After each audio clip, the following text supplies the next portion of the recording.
Assalamualaikum warahmatullahi wabarakatuh. Hai penonton setia kasus Subang hari ini, bagaimana kabar kalian? Insya Allah pasti sehat semua.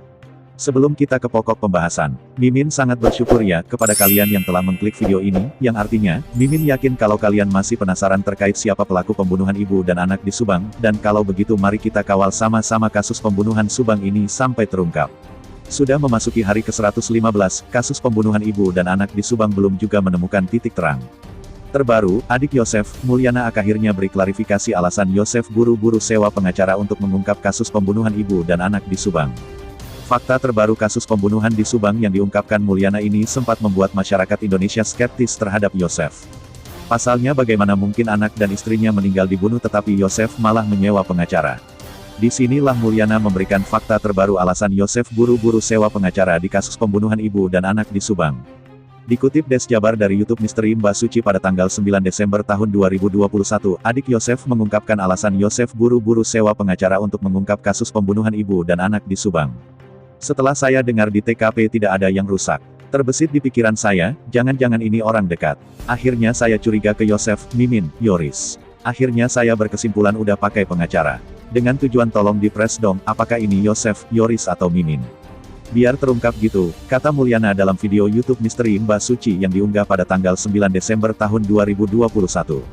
Namun, dari pernyataan Mulyana ia menegaskan bahwa ia memang menarik curiga kepada Yosef, Mimin, bahkan Yoris.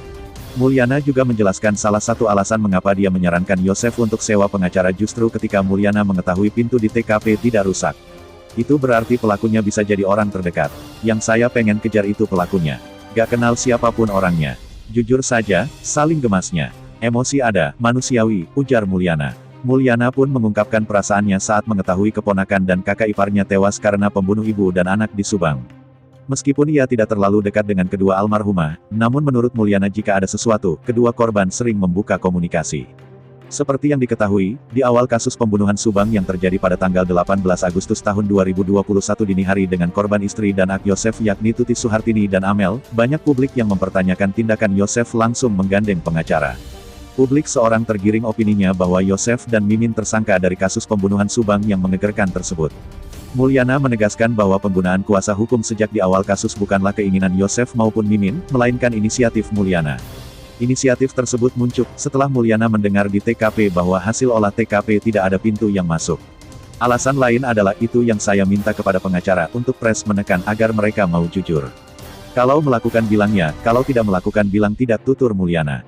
Sebab menurut Mulyana, kalau sejak awal berbohong maka selanjutnya pengacara akan mengalami kesulitan jika melakukan pendampingan kepada kliennya. Dan bagaimana menurut kalian? Silahkan tinggalkan komentar kalian semua dan tunggu video-video saya selanjutnya hanya di channel Indonesia Seleb.